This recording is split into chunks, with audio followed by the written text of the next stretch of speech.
네, 오늘 이야기 나눠볼 주제가 뭐 제약바이오도 중요하고 지금 반도체도 많이 하락하고 있어서 중요하고 시장도 부진하기 때문에 다음 주 이제 크리스마스를 앞두고 중요한 내용들이 너무 많아서 이분을 특별하게 모셔봤습니다. 오늘 조성우 스페셜, 제가 이분과 방송을 참 오래 했는데 정말 오랜만에 했네요. SK증권 영업부의 PIB 센터 조성우 부장 함께합니다. 부장님 어서 오세요. 네, 오랜만이시네요. 네, 정말 오랜만입니다. 그렇게 방송에 나와달라 말씀드렸는데 이제서야 나와주시는군요. 하도 졸라대서 지지난주에 저기 밥 먹으러 왔죠, 우리 여의도에. 그렇죠. 그래서 제가 의리 출연으로 오랜만에 네. 한번 나왔습니다. 자, 중요한 시기입니다. 연말이고요. 지금 시장이 또 밤에 나스닥이 좀 많이 하락을 했어요. 지금 시장 분위기를 딱 봤을 때 조 부장님이 느끼시는 시장의 온도 좀 춥습니까? 아니면은 뭐 이 정도는 괜찮습니까? 춥죠. 뭐 사실 좋은 게 없잖아요. 네. 뭐 그나마 기대했던 그 이제 피봇, 그죠? 긴축 속도 뭐 조절에 대한 기대감도 무색해지고 네. 거기에 이제 경기 침체 우려까지 곁들여지니까 뭐 투자자들은 이제 방황할 수밖에 없지 않나 이런 좀 생각이 들죠. 네.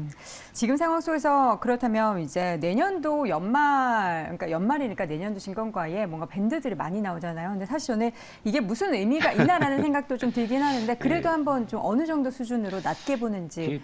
부질없죠. 뭐 해마다 반복되는 건데, 그러니까 이게 뭐 밴드 뭐 전망치 딱 보면은 저는 분명히 내일 서울이나 부산 사이 어디 있을 거거든요. 어디 있겠어요, 그죠? 서울이나 부산, 한국 대한민국에 있을 거다. 제가 물론 지금은 서울 여기 충무로에 있지만 뭐 내일 제가 끽해봐야 뭐 멀리 가봐야 부산 가겠죠, 그죠? 그러니까 그 안에 뭐 어딘가에 있을 거라는 거기 때문에 사실 부질없어요. 근데 물론 하우스에서는 저런 밴드 전망치를 토대로 해서 나름의 이제 전략들을 시나리오별로 아마 구축을 해 놓겠죠. 그런 의미에서는 저런 것들이 이제 반복적으로 나오는 건데 문제는 적어 보시면 시청자 여러분들 저 공감 가세요. 와닿지가 않잖아요. 그러니까 저는 사실은 적어도 이런 어떤 방송을 보시는 이런 시청자들이나 이 공간에서는 저게 솔직히 좀 부질없고 의미 없다는 생각이 많이 들어요. 그러면 어떻게 이런 밴드 나오는 거를 그냥 무시하고 보지 말까요? 지금 상황은 사실 저는 뭐 방송을 하도 오랜만에 6개월 만에 나왔어요, 제가. 그러니까 이제 사실 좀 매크로 쪽은 요즘에 제가 그렇게 디테일하게 들여다보지는 않습니다.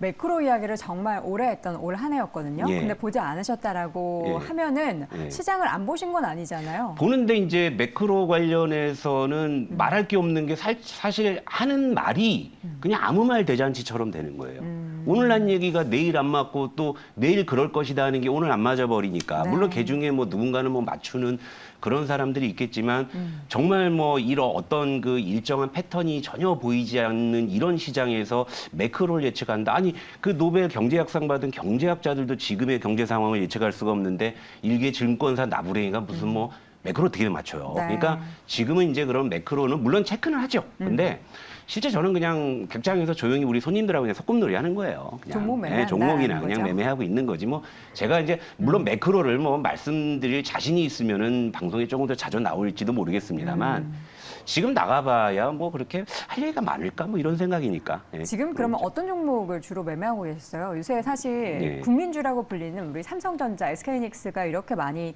안 좋아지고 있는 상황에서 실제로 이제 고객분들을 마주하면은 그분들의 계좌에 그런 종목이 있지 않겠습니까? 그러니까 저는 솔직히 매크로가 지금 저는 계산이 안 서니까 삼성전자 하이닉스를 안 사죠. 아니 계산이 서야 사죠. 물론 막연하게 이쯤이 물론 삼성전자나 뭐 밸류에이션 매력으로는 상당히 싼 거는 맞는데 근데 이제 여러분들과 저의 공통적인 고민은 이거잖아요. 그래서 지금 삼성전자를 사면은 먹을 수 있냐? 그렇잖아요. 솔직하게 얘기해서. 아유, 뭐 오랜만에 하시는 약간 도울 선생님 오셨어요? 그런가? 도울 선생님이 되셨어요? 그 방송을 오래 쉬니까 제 원래 이제 스타일이 나오는 거예요. 정갈하게. 어쨌든 그렇습니다, 여러분. 그러니까 여러분들이 지금 가장 고민하시는 거는 이거예요. 삼성전자 물론 이제 지금 가격이 좋아요. 길게 보면은 뭐 살 수도 있는 좋은 가격대라고는 보는데 근데 여러분들도 뭐 마찬가지잖아요. 저도 뭐 마찬가지인 거죠. 지금 삼성전자 사면은 수익이 날 것이냐. 그죠? 네, 근데 저는 이제 여기에다 이제 매크로도 저도 잘 안 보이니까. 그러니까 지금 이제 그런 종목들은 피하죠. 그러면 반도체주는 지금은 피하면 내년에 다시 뭐 업황 돌아선다. 뭐 기회는 우리가 선반영 되기 때문에 3개월, 6개월 전에 사야 한다라는 이야기에 대해서는 어떻게 좀 동의하십니까? 저는 사실 이제 뭐 그런 측면에서 보면 이제 매크로 쪽은 뭐 이제 내년 한 1분기 정도면은 뭐 이런저런 좀 변곡점이 좀 발생할 가능성이 있다. 그러니까 그때는 한번 좀 보자라는 생각인 거지. 네. 뭐 지금 뭐 6만 전자가 깨졌다고 뭐 6만 원 밑에선 사도 좋다 뭐 이런 얘기를 좀 해드리고 싶진 않다. 네. 네. 자, 그러면 지금 봐야 될 종목이나 업종군을 좀 확인해 보겠습니다. 최근에는 제약바이오주들이 다시 핫해지고 있습니다. 뭐 제약바이오에 관련해서 여러 가지 국직간 뭐 1월에 있는 JP모건 헬스케어, 컨버런스 케어도 있고요. 그리고 지금 보니까 최근에 부족 현상, 예. 해열제도 없고 항생제도 없고 예. 비타민까지 챙겨 먹는다고 합니다. 이러한 흐름이 어떻게 누군가 툭 던져준 그런 이슈를 제약주가 덥석 이렇게 문 것 같기도 하고요. 그러니까 어떻게 좀 지켜보고 계신지. 요게 사실은 저는 이제 지금 시장 상황하고 지금 제약주가 지금 역의 함수를 갖고 있어요. 오히려 시장이 흔들리니까 더 좋은 모습을 네. 이제 보이고 있다라는 것은 이제 대한투자로서 이제 시장의 수급이 이제 몰려드는 그런 구간이다라고 보는 거고. 그러면 이제 이렇게 우리가 가설을 세울 수가 있겠죠. 이제 사실상 뭐 이제 산타는 안 온다라고 봤을 때 시장은 별 볼 일 없다. 그러면 네. 그래 그래도 내가 오늘 밥상 차려서 뭐 하나 좀 먹어야 되는데 그럼 지금 딱 그냥 들이대기 좋은 섹터가 제약주인 건 분명하죠. 물론 뭐 이제 여기에 뭐 좀 이렇게 거창하게 얘기하면은 뭐 내년 초에 뭐 JP모건 뭐 컨퍼런스도 있다 이런 얘기 하는데 거창한 거예요? 솔직히 JP모건 컨퍼런스는 그렇게 그냥 떠들기만 하고 뭐 갖고 오는 애들이 없어요. 그죠?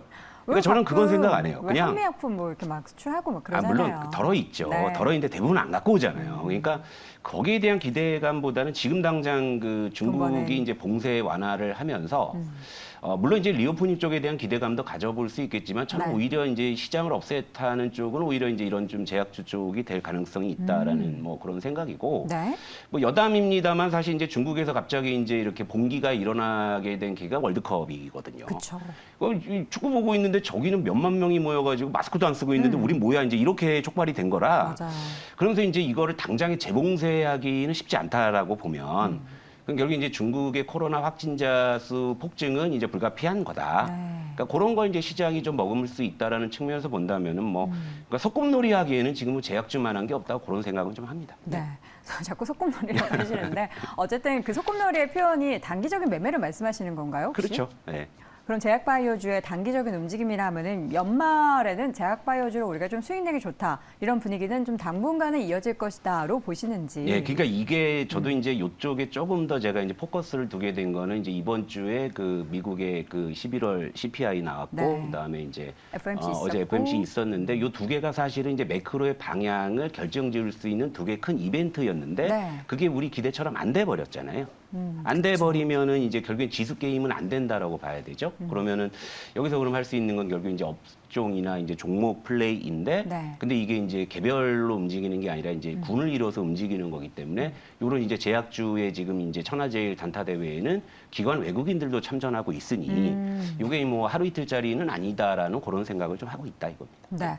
사실 하루 이틀짜리가 아니다라고 보기에는 제가 봤을 때는 주가가 되게 가파르게 올랐거든요. 예. 물론 바닥권에서 올랐기 때문에 긴 차트로 보면은 아직까지는 저 아래에 있는 종목들이 훨씬 많습니다. 그 관점에서 본다면 지금 사실 제약바이오주 아무거나 골라서 그냥 매수할 수는 없잖아요. 지금 어떤 많이 테마를 가져야 올랐다는 되죠? 기준이 보면요. 저도 여기 이제 저도 제 자리에서 이제 매일경제TV 맨날 봐요. 보는데 맨날 그 오르는 놈만 특징적 거론되니까 이제 네. 걔들만 올라가니까 이제 또 많이 되게 막 올랐다고 다 올라간 생각하죠. 것 같은데 그 여러분들도 이제 제약주 한번 쭉 보시면 아직도 바닥에 깔린 놈들 많아요. 근데 지금 분위기라면 뭐 물론 이런 표현이 조금 적절할지 모르겠습니다만 그냥 바닥에 깔린 거 그냥 대충 사놓으면 한 번은 시세 주지 않나라는 생각을 해요. 제가. 아무거나 골라도요? 아 근데 이제 테마가 뭐 그렇다고 있어야죠. 정말 대충 하면 안 되고 그도 이제 여러분들 뭐 공부는 하셔야죠. 네. 제가 뭐 여기서 종목을 공개할 건 아니지만은 여러분들이 이제 뭐 바닥에 깔린 제약주 뭐 몇 개 찾았으면 기업 개요 정도는 한번 보세요. 그러면 이 회사가 적어도 해열 진통제나 감기약 정도는 하는지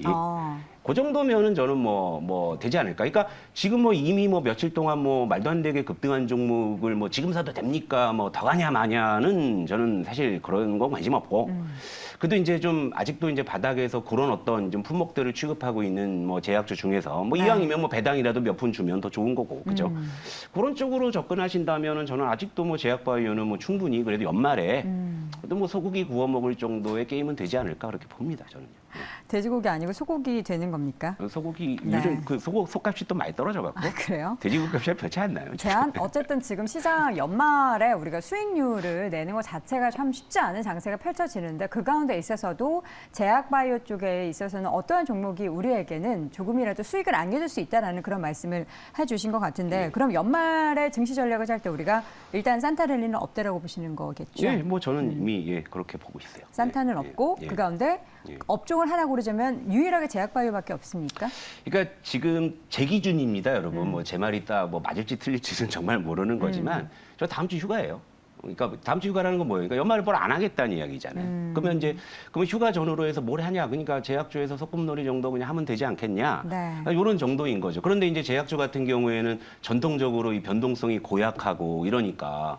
그러니까 이제 시청자 여러분들 가운데서도 예를 들면 이제 트레이딩에 좀 뭐 익숙치 않으신 분들은 정작 막 주가가 막 VI 걸려서 올라가도 매도 못 해가지고 결국엔 물리는 경우들 많이 있잖아요. 그렇죠. 그러니까 어느 정도 좀 매매 스킬이 있으신 분들은 충분히 여기서 전승산이 있다고 보는 거고 나는 정말 뭐 매매에 익숙하지 않다라고 했을 때는 아까 말씀드린 대로 바닥에 깔려 있는 거 중에 해열 진통제 감기약하고 있는 거 사놨다가 그냥 올라가면 미련 없이 그냥 이거 더 하는 거 아니야 이러지 마시고 적당히 그냥 소고기값 나오면 그냥 매도하시고 요렇게 하시는 거고요. 그게 아니라면 쉬는 것도 투자죠.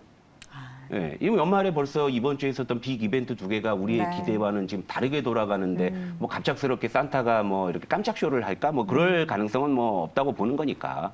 그러니까 여러분들 이거 있습니다. 아무것도 하지 않으면요 아무 일도 일어나지 않아요. 그러니까 주식을 안 사면 물릴 일이 없잖아요. 네. 근데 연말 지금 분위기가 좀 보면 주식 사면 좀 물리기가 좀 쉬울 수 있는 구간이니까 그러니까 이렇게 생각하시면 되니까 복잡하게 생각하실 거 없어요. 저는 그렇게 봐요. 네. 알겠습니다. 다음 주에 휴가를 떠나신다는 조 부장님은 오히려 시장을 좀 멀리하는 게 전략 중에 하나가 아닌가라는 이야기까지 던져주셨습니다. 그럼 올해는 그렇게 정리하고 내년에는 어떻게 투자 아이디어 좀 가지고 계신 거 있으세요? 그러니까 이제 내년 1분기에 저는 뭐 어떤 식으로 시장에서 변곡점이 나올 거라고 보는데 그 변곡점. 변곡점이 사실 이제 위쪽으로 가는 변곡점이었으면 하죠. 네. 근데 사실 우리가 자꾸 시장만 보니까 뭐 수급이 어떠고 뭐 금리가 어떠고 자꾸 이것만 보시는데 우리 지금 주변에 체감하는 실물 경제들 많이 안 좋잖아요. 특히 그렇죠. 부동산 쪽이 요즘에 굉장히 이제 좀 우려감이 커지고 있는 상황이잖아요. 근데 네. 그 부동산 그러니까 대한민국의 경제는 거의 부동산 경제가 거의 뭐 대부분을 차지하고 있기 때문에 그러니까 요런 어떤 이제 부동산 관련한 부분이 1분기 정도의 어떤 변곡점이 이제 발생을 했을 때 좋은 쪽으로 발생을 하면 그때는 사실은 굉장히 좀 적극적으로 좀 베팅할 수 있는 그런 시황도 한번 펼쳐지지 않을까 이런 정도의 시나리오 갖고 있는데 네. 그건 내년 1분기니까 네. 뭐 그때 돼서 또 불러주시면은 뭐 상황 되면 한번 나오든가. 네. 내년 1분기 시장의 변곡점, 부동산 쪽 외에 우리가 변곡점으로 둘 수 있는 거는 사실 이제 업종의 움직임을 봐도 이들 업종 움직이니까 시장이 좀 안 좋아지겠네? 혹은 좋아지겠네? 이런 걸 보잖아요. 네. 그럼 우리는 삼성전자 보면서 반도체 좀 좋아지니까 혹은 뭐 다른 섹터가 움직이면 경기 민감한 종목들이 좀 아래로 혹은 위로 움직이네? 괜찮아지는 거야? 안 좋은 거야? 이런 걸 보잖아요. 요건 요렇게 비유를 한번 해드릴게요. 네. 지금이야 이제 우리가 시장에 이제 상수로 받아들이잖아. 더 이상 그거 가지고 시장이 오르락 내리락 하지 않는 우크라이나 전쟁 있잖아요. 네. 그렇죠? 우리는 이미 이제는 그거는 그냥 다 그냥 상수로 그쵸. 관절염처럼 갖고 살잖아요, 우리가. 네. 근데 만약에 푸틴이 개과천선한다던가 뭐 아니면 치매에 걸려가지고 전쟁이 끝난다 그러면 네. 내 몸이 언제 이렇게 가벼워질 수도 있는 거예요. 전쟁 이슈가 확 사라지게 예, 근데 이제 된다면 그 양반의 속을 모르니까 그거는 그냥 뭐 일종의 그냥 뭐 일만의 그냥 희망 고문처럼만 생각하고 있는 거지 그걸 갖다가 시장 시나리오에 반영할 수는 없는 거잖아요. 근데 이제 가장 큰 어떤 매크로 관점에서 본다고 하면 뭐 미국의 뭐 긴축이 조금 더 뭐 지속될 것이니 뭐 이런 거에 여러분들 많이 놀라시는데 정작 저는 더 중요하다고 보는 게 어쨌건 이 어떤 좀 부동산의 요 하강이 내년 1분기 어떤 변곡점을 맞는다고 했을 때 좀 그랬을 때는 이제 그때부터가 시장에서는 좀 이제 반격의 타이밍이 본격적으로 오지 않나 이런 정도를 보고 있는 거예요. 부동산 시장의 변곡점이라 하면 아래쪽 말씀하시는 거예요? 다시 뭐 바닥을 찍고 위로 말씀하시는 거예요? 그러니까 변곡점은 위로 갈 수도 있고 아래로 갈 수도 있는데 그 뭔가 이제 그 OK 목장의 혈투가 내년 1분기쯤에 있을 거다. 네, 그런 거죠. 네. 네. 부동산 시장의 크나큰 변화 그 가운데 있어서의 이제 전체 금융 시장에 있어서의 움직임이 달라질 거다라고 하는데요. 우리가 이제 계속 말씀드리지만 무언가를 찾아서 수익률을 많이 극대화하는 것도 물론 좋지만 지금 구간에서는 연말의 시장을 좀 편안하게 바라보고 그 다음을 준비하는 그런 자세도 좀 필요할 것 같습니다. 자, 이렇게 해서 오늘 이 시간 SK증권 영업부의 조성우 부장과 함께 이야기 나눠봤습니다. 부장님 고맙습니다. 네, 고맙습니다. 네.